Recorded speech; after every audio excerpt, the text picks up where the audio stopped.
When I know I'm loving myself, I'm doing things to make little me proud. So I'm doing things that are important to me and significant to me and specific to me and what I want. It's not so much about, doing all the things that everyone else would want or that society tells me. It's like, no, like what would make me light up? What would make me proud?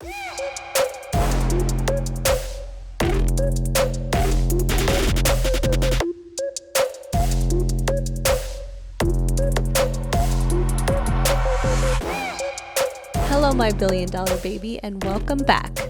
So you hear that self-love is important, but why? Why do we hear that self-love is such an important thing to get everything you want in your life? How do you know if you even love yourself? How do you know what to do to really build your dreams out, to be someone that has a life they love? So today we're going to dig deep on what that looks like with a self-love expert, Rochelle Fox. So listen closely, it's going to be a great one. Thank you so much for coming today. I think it's so amazing, right? I just literally messaged you. This was so funny how this happened today. So I literally landed 2 days ago, and then yesterday I was going through my phone and I was thinking about like podcasts, and I haven't messaged anyone, but I was people I wanted to do stuff with. Yeah. And then this morning I said to Beth, look, there's this one girl, we should check her out. We should message her while I'm here. And then I went to Equinox, I did my workout, then I'm sitting at a cafe. I log on to my Instagram and you just sent me a message saying that we should do a virtual podcast. Yes. And I sent it to Beth. I was like, what's going on? This is the girl I said I was going to message as soon as I did my story saying I was here.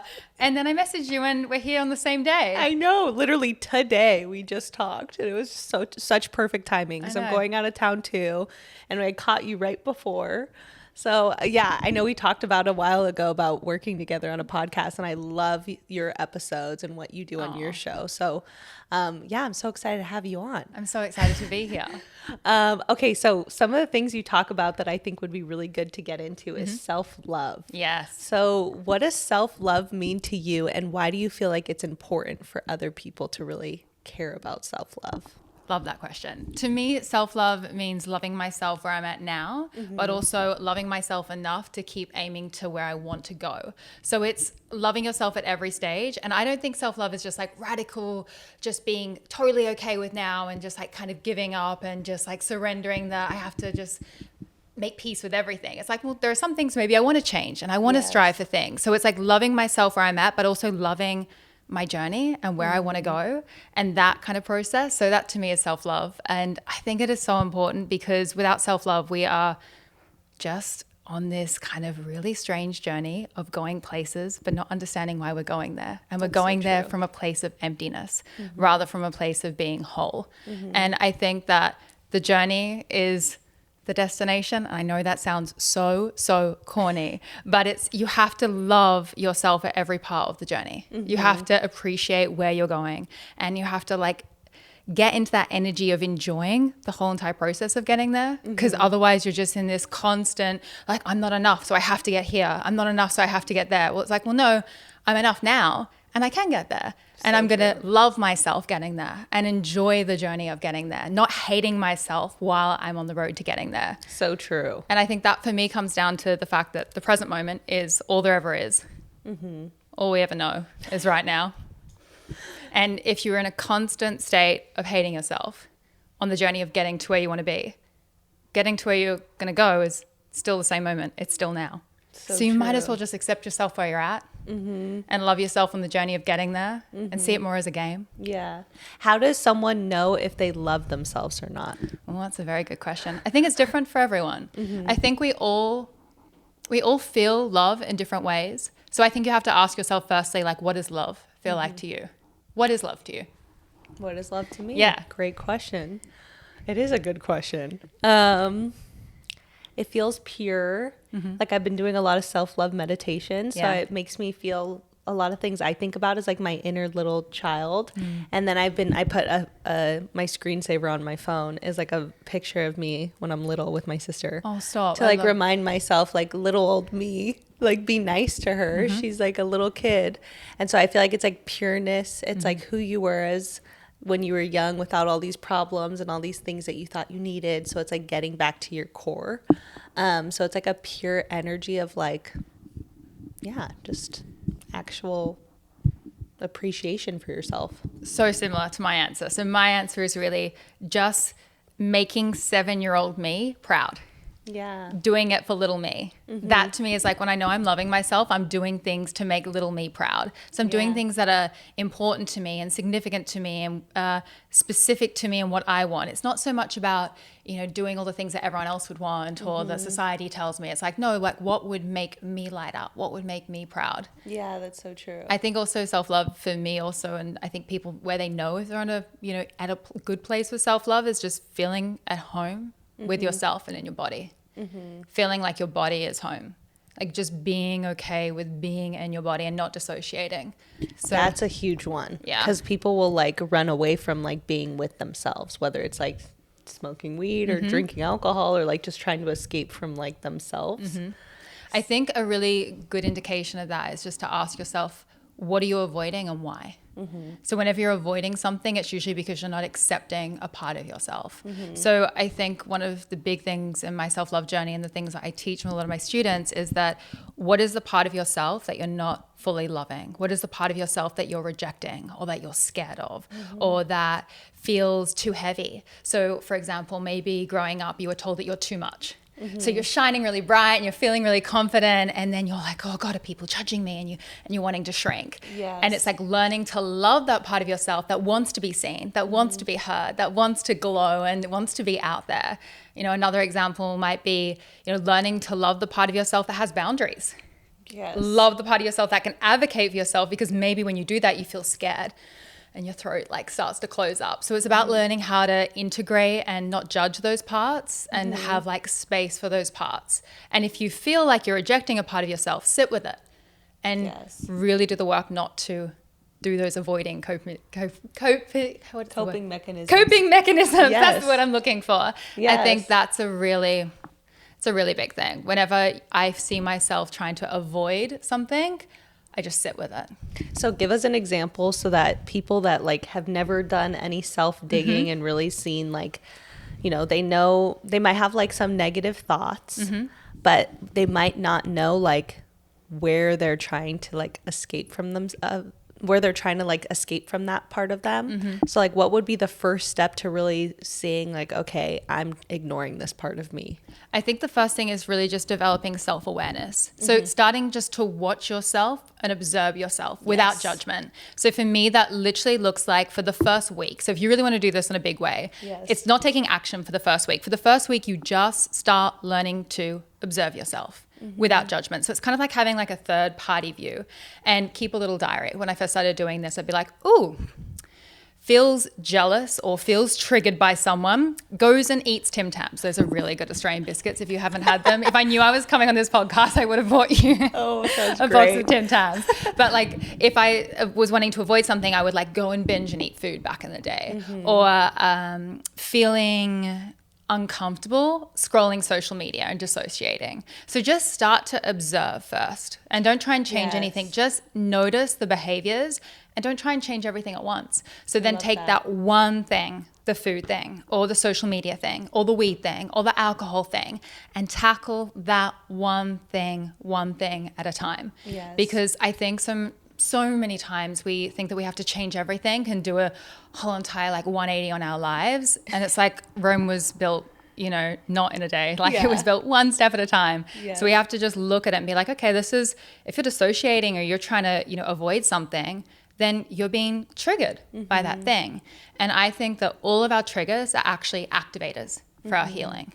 That's true. If you feel triggered by something, it's like, oh, what is this activating? I love that. And use that as a mirror. Be like, okay, this is activating the part of myself that doesn't feel worthy in this room, or the part of myself that wants to avoid this situation. And then just tackle that one thing, and then develop self-compassion around it, figure out other coping mechanisms, EFT tapping, breath work, meditation, the holistic toolbox. I know. Getting into those things. And honestly, I think for me, if you have like a really close friend or you have a partner, just being vocal about the things that you're going, that you're avoiding.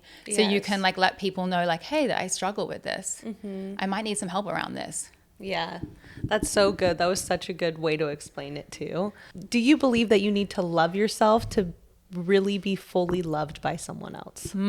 I don't. Okay. Okay, I think that it is really an amazing thing to love yourself deeply, but I don't believe that you have to love yourself deeply in order to find love or anything like that. Look, I met my partner of now 12 years when I hated myself, babe. I was in the depths of my depression. I hadn't even been diagnosed with PTSD yet, which is a big part of my story.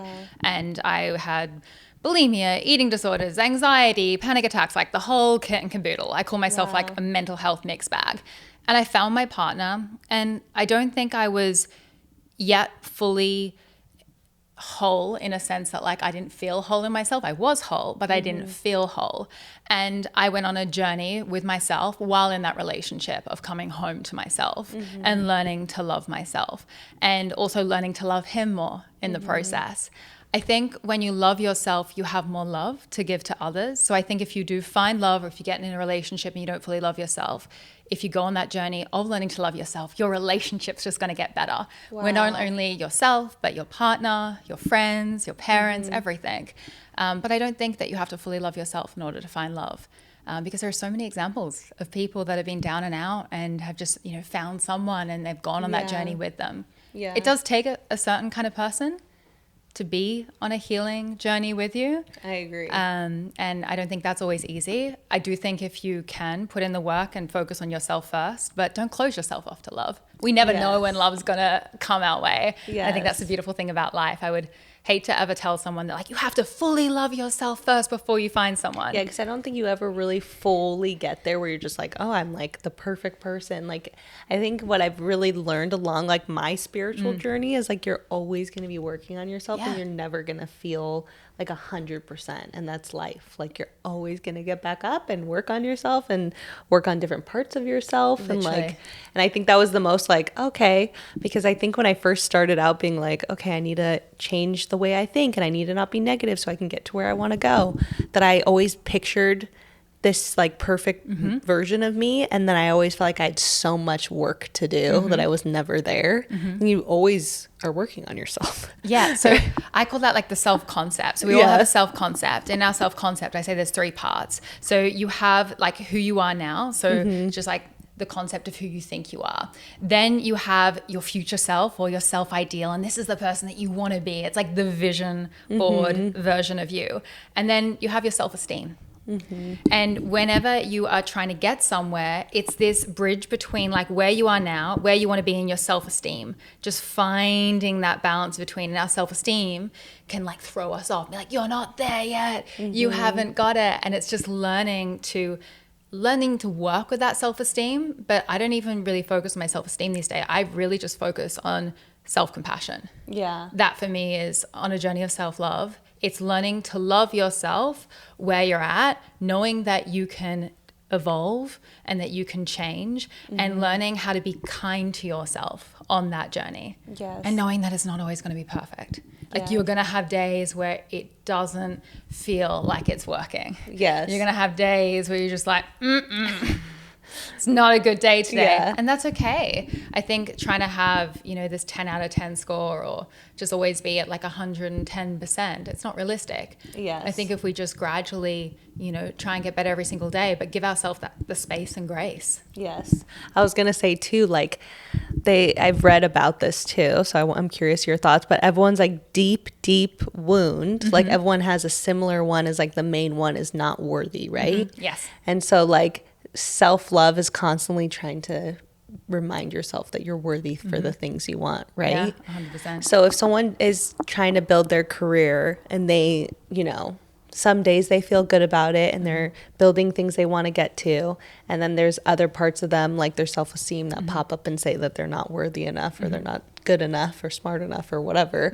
What do you recommend to those people? Okay, so I have this tool that I created. I call it the Mindspo self-compassion repatterning tool. And this is basically a tool that you identify your self-talk. So your self-talk is that little voice inside your head. So like the inner bitch. I don't know about you, but I had the loudest inner bitch in like the beginning of my whole entire journey in this world. Like I hated myself. Like I would say the most horrible things to myself. And I just had a voice inside my head that was so loud. It felt like there was just this person inside me that was always trying to pull me down and turn me down. And I have now just created a whole entire list of rebuttals to that voice. So if that voice says, you know, you're shit, you can't do this. It's like, well, I'm trying my best and I'm getting better every single day. So if you can identify the common phrases that you say to yourself, and we all have these common phrases. Yes. So there are these weak points. Maybe we don't verbalize them to everyone else, but there's these kind of points that we would say in our head that are just there, those stories that are running. You know, one of mine is I'm dyslexic, so I'm a shit writer, or I'm shit at English, which has been a difficult one because I'm writing a book at the moment. So I had to basically identify that voice and go, okay, interesting. That's a story. That's a voice. That's something that I've been conditioned in my subconscious to believe. It's a pattern that's come up and it just keeps reoccurring. So every time that comes up, I have a rebuttal for that. Every single time I hear something like that, I have a comeback for that, because you're going to hear that voice, but it's about talking back to that voice and not just taking it in. And I think for me, meditation's been such a big tool with this, but you have to realize that thoughts are just things. Thoughts are just things. Just things. Yeah. They're not who you are. They're just suggestions. Like half of the thoughts we have, not even half, like I would say, 80%, 90% of the thoughts we have, especially the reoccurring thoughts, this is just bullshit from social media and from our parents and from that crappy aunt that told you were never going to be able to make it wherever you wanted to do, and that person with a shitty money story that tried to like put you down, or that friend that was jealous of you that said that thing. And then you have these thoughts that are flying around your head, these stories. Yes. And you have to realize that, hang on a second. Why am I believing it? This isn't fucking me. This is just something that someone said. And the beautiful thing about your conscious mind is you can literally, I paper shred thoughts that I don't believe. I rebut them, I re-talk to them, and I'll just shred them. I love that. And I'm just like, I'll reject that. And I just get really good in my head. I just think thoughts are just things, they're just suggestions. And if you get really good with being aware of your thoughts, you can just accept things and reject things. That's great. That's paper shredding is my favorite visual. Yeah, and then that's great too. And then you're right, meditation is a huge one, and I didn't realize that for so long along like my life of like what really is the reason people push meditation so much, and it's to put you back as the watcher. And the watcher is you watching your thoughts. Meditation for me was the penny drop moment. I stopped listening to the voice inside my head. I realized that thoughts are just things. I realized that the voice is just a voice. It's not fucking me. It's just a voice. Exactly. The voice is a lot of the time like a lot of other people. I don't have to believe everything that the voice is saying. It talks a lot of shit. It doesn't like want the best of me a lot of the time. It's really scared up there, and it's not really helping me a lot of the time, and I don't have to listen to it. And the thing is, it's like if you can watch your thoughts, then you're not your thoughts. That's so true. They're just things. They're just suggestions. So then you don't have to believe them. And that's the thing that is so powerful about meditation, because it's just this idea of getting into that watcher, getting into that observer, and from that place, just being empowered. Yes, that's so true. And just not taking everything on as truth. Okay, so I started doing self-love meditations, and I've been pretty spiritual since I was like 21, so quite some time. Maybe 20 to 21 is when I really started diving deep. But I did a lot of meditations. I did a lot of manifestation and vision board, everything you could possibly do. But I never really catered as much to the self-love, like, okay, what could I do today to make me feel loved? Like I didn't really do that as much. It's always been very career driven. And my sister was kind of pointing out to me, she's like, oh my God, you have to do self-love because like your whole life is going to change just by loving yourself every day. And I'm like, okay, I really need to do this.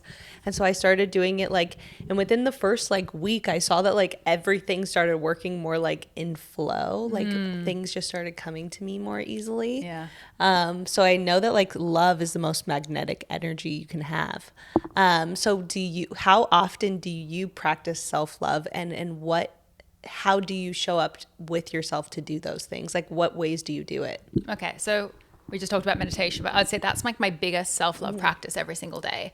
That for me is having a date with myself every day. It's a date where I sit down with myself and I give my mind the time just to come back down to baseline. So I'll give you an example. Did you brush your teeth today? Yes. Yes? Okay. Why did you brush your teeth today? Because I need to. Yeah, you need to. I love brushing my teeth. Exactly. On a scale of 1 to 10, how important is your teeth to you? pretty important. Yeah. Like a 8. Like an 8? Yes. Okay. And then how important would you say your mind is to you on a scale of 1 to 10? Very important. Yeah, like a 10? 10? Yeah. So just like we brush our teeth every single day because they're an 8, I believe we need to brush or clean our mind every single day. For me, meditation is a form of mental hygiene. And for me, mental hygiene is a form of self-love. So that for me is this date where it's just like I would spend 2 minutes brushing my teeth every single day, and that's an 8 out of 10, like you said. I'll spend 10 to 20 minutes, twice that, cleaning my mind every single day. And that's sitting with myself, watching my thoughts, watching all the bullshit that happens in there, repeating my mantra, coming back down to basics. Sometimes it's not bullshit. Sometimes it's really nice. Other times it's like it's a zoo up there, and I'm just like, almost like 15 years. You'd think it's like getting better, and it just some days, because you're always pushing yourself, those fears, that insecurity, that imposter syndrome will come up, but I just sit with it and I move through it. So that's my first thing. The other thing I would say is figure out how you like to be loved. So is it words of affirmation? Is it physical touch? Is it people doing things for you? So like acts of service. So figure out how you want to be loved by other people, and then like give that to yourself. So for me, I'm a big one on physical touch. So I love a weighted blanket. I'm a hoe for a weighted blanket. Like I will lay down with a weighted blanket and just be like, yeah, touch me. I brought like my cow today. It's so cute. And then you were on the bed. My girlfriend gave me this because she knows I'm like a child. So this for me is like a comfort thing. Yeah. That's so cute. A child on your podcast, but so just little things that you figure out, like what did you want as a child, Yes. How could you give that to yourself? I think as well, if you are on a journey of creating something for yourself, but maybe you don't have it yet, give yourself the time to see it in your mind's eye. So visualization for me is a form of self-love, because that's me dedicating myself to my dreams. It's seeing myself in my dreams. It's envisioning myself. It's allowing me to feel those feelings. I also think boundaries. Yes, that's a huge one. Ooh, boundaries. That's I think when you really learn to love yourself and respect yourself, you learn to respect your time, how you want to be treated, and you advocate for yourself. And you get loud with that. And I encourage people to get loud with boundaries. And I think boundaries are so important. And I think that you have to realize that if you don't want to do something and you feel like you have to, well, it's actually not only just a service to you, but it's a service to the other person to put in a boundary to not do it. Because if you don't want to be there, then energetically you shouldn't be there. So it's just about those little things really help me. Those are all such great ones. I want to dig into meditation because I think there's so much like, I would say I'm like a very spiritual person, and even I need to be more conditioned on meditation. So I would imagine people listening are like, okay, let's dig into that. So what I do every single day, and I have done now since I learned meditation 2011, is I do mantra-based meditation. So my practice is I'll sit down for 2 minutes and I'll just focus on my breath, just coming fully here in the moment, remembering these are my toes, these are my ankles, I'm in a body, I'm a spirit having an experience, like I'm in the flesh puppet. Let's just like come back to this thing, right? So I get inside my body first. And I usually do that with my breath. Sometimes I'll do like a butterfly little pattern across my chest just to like really like calm my nervous system down. And then I'll start a mantra. And a mantra is just like a meaningless sound that you repeat in your mind over and over. And I keep my awareness on the mantra. And the mantra for me is really the vehicle that allows me to quieten down that monkey mind, all of those thoughts. So it's a practice of awareness of going back to the mantra. And when I have thoughts, I just see them as things, I let them pass, but I return back to the mantra. And if you keep going back to the mantra over and over again in something like mantra meditation, that voice will start to quieten down. The voice inside's like a little puppy, right? So imagine the mantra is like a chew toy, and you keep throwing the chew toy to it back and forth. Eventually it'll just calm down, right? And it'll just like slower. And then you get into this like deep state. Look, for me, when I have thoughts that come up during meditation, I just see them as things and I just like let them pass. I just realize that they're not actually me. That said, if I have a reoccurring negative thought, if there's something in my subconscious that keeps coming up, then I'll go deeper into that and I'll do something like EFT tapping, or I'll do some journaling on it. I'll start to see like, what is that? Why is that coming up? Like, where is that coming from? And like, how can I work through that? Okay, there's so much to talk about. Okay.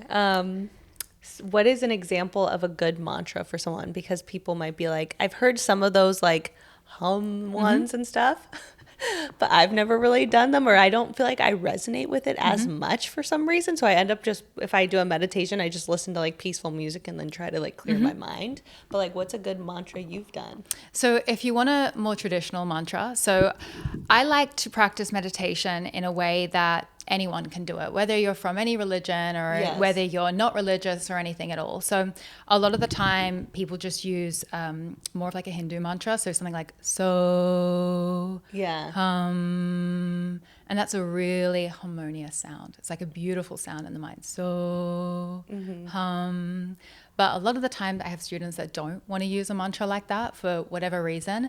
And I just get them to repeat something like love, love, just over in their head, or choose a word that they're trying to embody.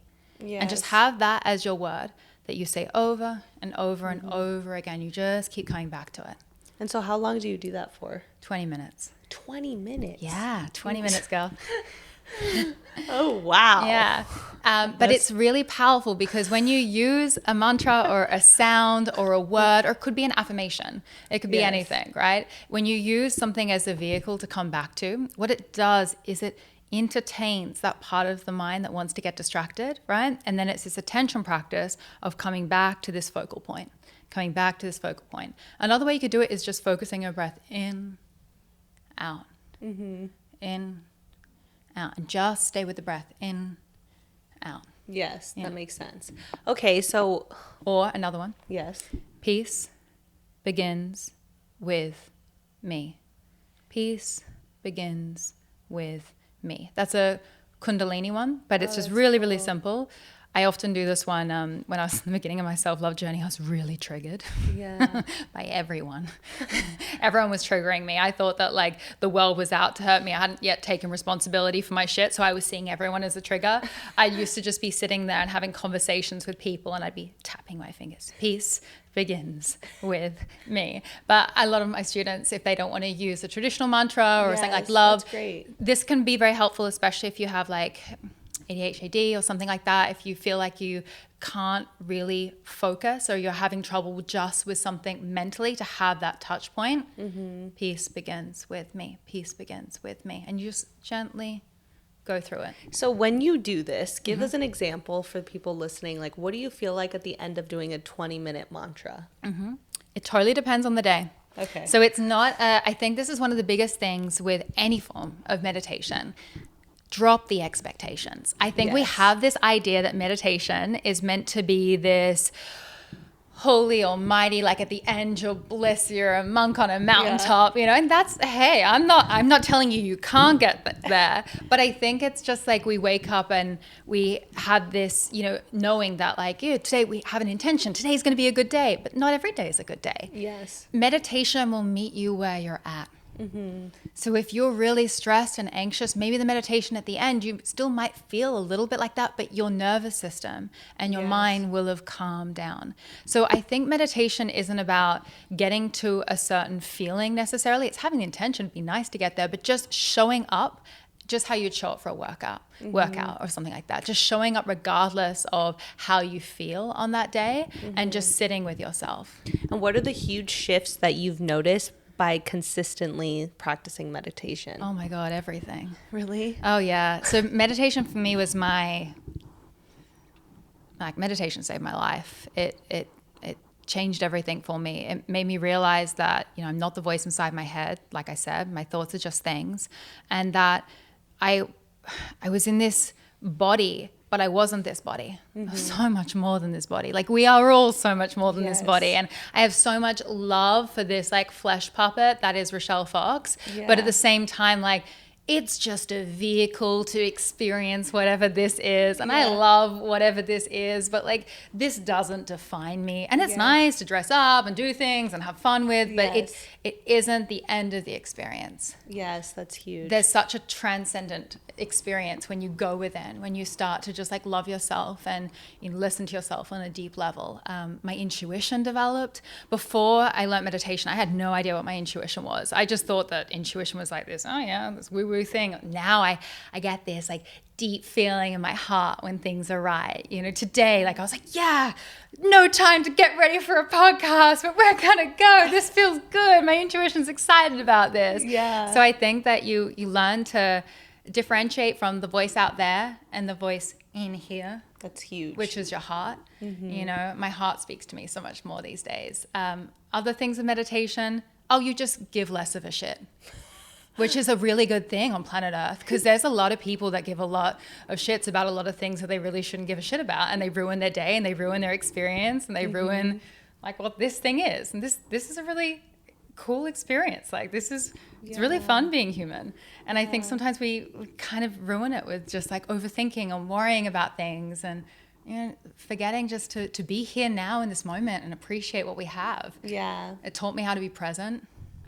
Which is huge too. I didn't know what the present moment was before I learned meditation. I was always trying to get to this moment and that moment. Like now I'm just happy here.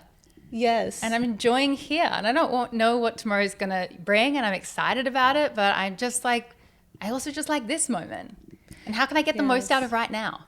Yeah, what's huge is like I did a 10-day meditation, and it's funny because when I did it the first day, and by the way, you couldn't like write, read, look at anyone in the eyes. Like they wanted you to fully like go into yourself. Go, you went deep. Yes. Yeah, I love that. But when I did it, like I remember the first day, it felt like 5 days. I was like, oh my God, this is only day 1. How am I going to do 9 more days? Oh my God. And then you start having like very anxious, worrying thoughts. Like there were some dark things that came up, like, because your mind really wants to like and that's scare so normal. you. Yeah. It's not always fun. So what's cool about you saying like it's you get back to the present is like time flies, and like our life flies so quickly. And so when you can get back to the present and see that time actually isn't as quick as we're allowing it to be because we're not focused on the present, like you then could be in the moment and really like enjoy your life again. 100%. So that's what it sparked for me when you said like you didn't even know what the present was before, and now you do. And like the present moment is like beautiful, and it's like going past us so quickly when we're not here. Yeah, but I think people have this idea that when you're going to get to where you want to be, it's going to be a different moment. It's going to feel different. It's like, no, this is the thing with, you know, like I'm so big on manifestation, you know, and I love all of that, but I'm more obsessed with things like meditation and being present. Like that's the vehicle that got me excited about manifesting. But I'm excited about manifesting because I realized that if I learn how to be here right now and enjoy this moment, when I get to all those things that I want to get to, they're just going to be this moment. I'm still going to be me. I'm still going to have all the head noise. Like whenever you get to that dream and you achieve that thing, you buy the house, not like everything perfectly falls into place. You're still you. Exactly. You know, you're still you with your same thoughts and your same insecurities and, you know, your busyness. Like if people don't realize, like if you don't learn how to be present now, when you get to where you want to be, you won't know how to be present then. So true. So it's like learning how to be here right now. Yeah, and then it's like, why did you do all that work to get to where you want to be if you're not even going to be with it? Yeah. And enjoying the journey. Just like finding joy in like, oh, I'm here. This is good. I'm enjoying the process. Yes. I think that's another thing, especially when it comes to success. Like I'm sure you have so many people that listen to this podcast that are go-getters. And that's the thing I love about your community. It's just like, yeah, we're going for it. And I think that that's such a beautiful thing. And I'm so about that. Yes. And I think meditation just helps you get more out of life. It helps you like feel into the space more. It helps you take up space. Yes. And take up time. Yes, I love that. What is something big that you're working on now for your like self-growth? My self-growth? Well, I'm writing a book at the moment. Yeah, that's huge. And I think that is it is a mountain. Yeah. It's called The Magnetic Mind. Oh, I love that. It's publishing in January 16th with Penguin in the UK. Whoa, that's so cool. Yeah, so Michael Joseph that's and so Penguin. Cool. So I landed a book deal, which is so exciting. So yeah, that has brought up so much shit inside me in such a good way. It's been such a illumination of all the places that were blocked in my own psyche, and it's been a process of like working through every single piece of those things that are coming up and just healing anything on the journey of writing this book.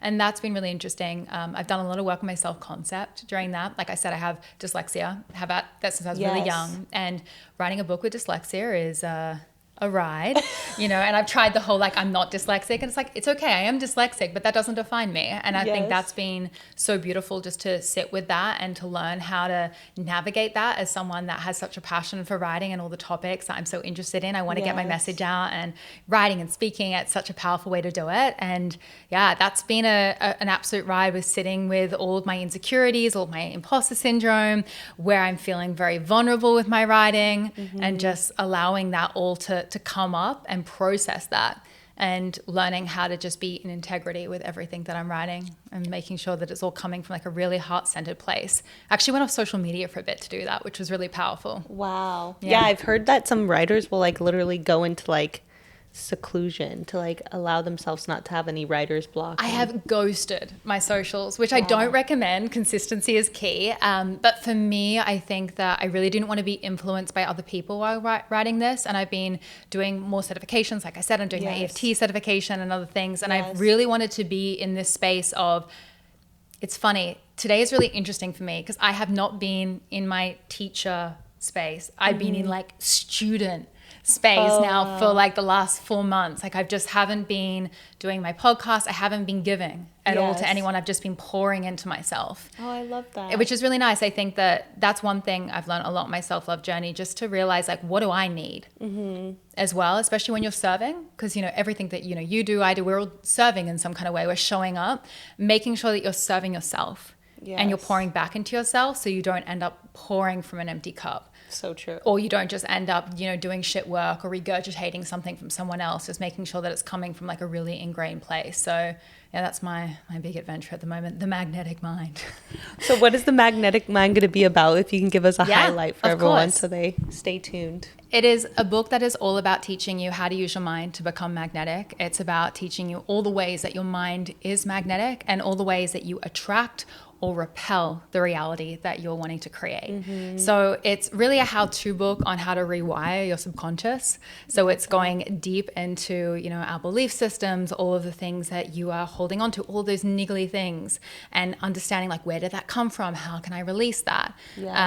So it's been a really beautiful ride. It's made me very challenged in some ways, but in a really powerful way. I feel like writing a book is, what the word do I want to use? It's like a voyage. Yeah, I was going to say it's a big deal. Yeah. It's a lot. It's like, it does feel like a whole journey. It does. It's like I'm 50,000 words at the moment. Wow. And you write that, I think, versus social media where you're so instant. Writing a book is so old school, especially when you're writing with like a traditional publisher. Like, I love my publishers, they're amazing, but it's like no one sees this thing. Yes. No one sees anything. So you're just with your own thoughts, in your own energy, pouring into yourself. And I've had to really, just like lean on my own toolbox. I love in this that, whole though. entire process. I feel like it's a big growth moment for you to like put yourself in that position. Yeah, it's really fun though. I've loved I keep saying it's not the whole process hasn't necessarily been dedication, it's more devotion, which has been so nice. It's just like, I'm just devoted to just showing up to this thing every single day. And even when I don't feel like it, which is, I think, a key thing of self-love. Like, you have to realize on a self-love journey, you're not always going to feel like it. Yes. And that's so okay. true. It's just about showing up regardless, and showing up where you're at. Some of my best writing has come from when I've had a day where I'm like, I suck at this. Yeah. Everything sucks. And I've sat there and then I've written some really good stuff, and I'm like, that's cool. Wow. Like, and that's all coming from the fears or the insecurities or whatever I'm feeling on that day. So I think sometimes people feel like with social media or any way that you're showing up, whether it's in business, you think that you have to be perfect, or you think you have to be always on a high flying disc. And I think it's great to have a high vibration. I'm all about raising my vibe. But I think one of the most powerful things we could do in this point in time is be vulnerable, not only with ourselves, but with our audience and with the world, and realize that like, we're all human, which means that we all are flawed. We all have a mess. Yes. We all have some kind of skeleton in the closet, whatever you want to define that as. Yes. We all have things that we don't like about ourselves, and learning how to just be human in that and like see other people in their humanness, I think is so important. And I think if you judge other people for their humanness and their mess and things coming up, it's like, well, you're also just judging yourself. Yes. So it's like, what about them is triggering you? Such a big point. What is about them, how they're reacting or how they've been cancelled or the way they said something. One of my key practices is I bless other people's abundance. Like I see someone driving a nice car, I bless your abundance. I walk into your house, like literally in my head, I bless your abundance. Wow, we came through a beautiful gate like this. I like this place. Like I'm happy for you. Like I don't have that in me anymore because I think competition and jealousy and I still feel that sometimes. Yes. But I've just done such deep work at realizing that someone else shining doesn't take anything away from me. Yeah, that's lackful mindset to think that because they're successful you can't be. Or like I look at it as a trigger. It's like, well, why am I getting jealous? Then do I not think I can have that? Yeah, exactly. And so like by cheering other people on, it's like celebrating it within yourself that it's possible. Yeah, and I think a lot of people don't realize that we have like a thing called the reticular activating system. Is it that you're seeing competition or are you just seeing confirmation that it's possible for you? That's cool. Is the RAS just showing you what you actually want to see? And people, if you have low self-worth or if you are in a space where you're in a lack mentality, you will take that confirmation as competition or as like, oh, I need to shrink. There's not enough room for me. So I think I always say to people, like, just ask yourself, are you seeing that because it's confirmation or competition? Okay, so there's something I like to do every time. Close your eyes and tell us where you will be in 3 years from now. It's a manifestation moment. All right, 3 years from now, I'll be writing my second book and I'll be speaking on stages all around the world. I can so see that for you. Yeah, I'll be speaking on stages all around the world. I have an app called Manifesty, so hopefully that will reach hundreds of thousands of users. And I'll be speaking on stages, sharing my love of meditation, teaching people how to develop their magnetic mind, and just connecting with more like-minded people and just really helping other people elevate themselves. I think that's one of my biggest goals and something that I'm really passionate about is like helping people tap into their potential and realize that, if someone else can have it, you can have it too. That's amazing. Yeah. What do you feel like is your $1 billion quality that got you to where you are today? I think my $1 billion quality that got me to where I am today is just never growing up fully. That's great. Being a little kid on the inside, not taking life too seriously, seeing the whole thing a little bit as a game, and just having fun with it. I think that's, for me, something I'm always just having fun with it. And I always say, like, I only get one shot as Rochelle Fox, and you only get one shot at you. Yes. And I don't know if we come back. Maybe we do, but we don't know, okay? I'd like to sit here. I am no guru. I do not know, right?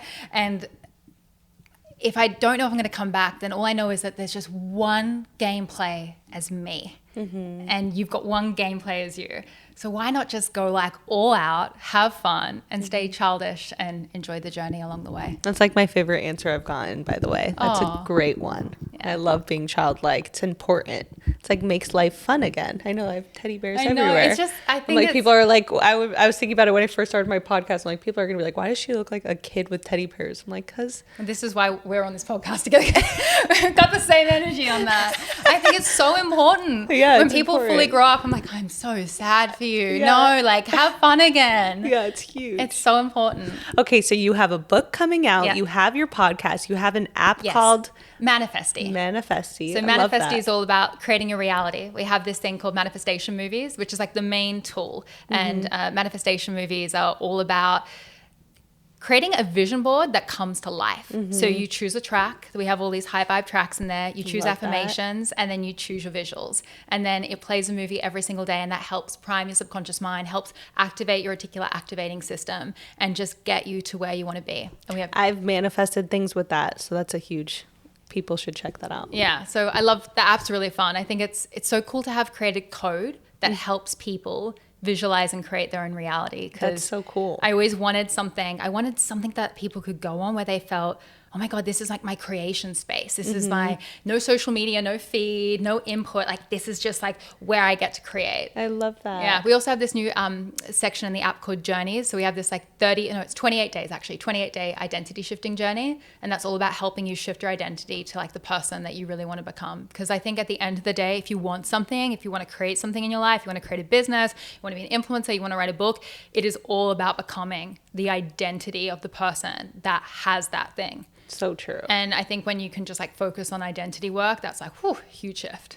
Okay, and you coach people, right? Yeah. So you coach people, you have an app, you're writing a book, you have a podcast, you're doing a lot. Yeah, so I have like Mindspo, I have the podcast, and Yes. that's sort of like my personal development school. Then we have Mindspo retreats, and we run retreats all around the world. So we've run them in Greece and Cyprus. That's so cool. Yeah, in Bali, and I love the retreats. I love in-person community. I think when Yes. humans get together, cool shit happens. I agree. I think that's... Especially all people like on the same frequency, like looking to Yeah. do the similar things, whether it's to like heal parts of themselves or love themselves. So like being around that energy is so powerful. You Yeah. grow so much around that. And I think just being around other women that are on a like personal growth journey and are wanting to like face their shit. Oh, I love that. Yes. I just like when women just like get raw and real, no bullshit. Like, oh yeah, I fucked this up. This is going on. It's so powerful. So we have the retreats company, and then the app Manifesting, and writing a book at the moment, which is my mountain. Yes. Yeah. Okay, so everyone, please go find her. She has so many amazing things to go look at. I found her on social media, and I love